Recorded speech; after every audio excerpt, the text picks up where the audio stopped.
ఉన్న చోట బతకలేక వలసపోయి అలమటించిన మన పెద్దల వెత ఇది.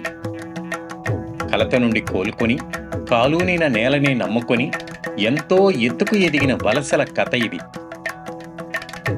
ఈ తెలుగు కథ 100 ఏళ్ల కిందట కళింగం నుండి మొదలవుతుంది.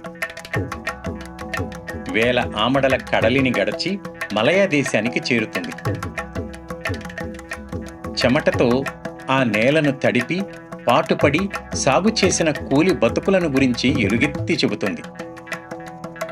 ఆ పిమ్మట గొప్పగా ఎదిగి తమ తల్లి పలుకును అక్కడ నిలువెత్తున నిలుపుకున్న ఒక జాతి జనులను మన కనులకు కడుతుంది. ఇది మన కథ, మన తోడబుట్టిన వారి కథ, ప్రపంచమంతా చాటి చెప్పవలసిన మన తెలుగు కథ.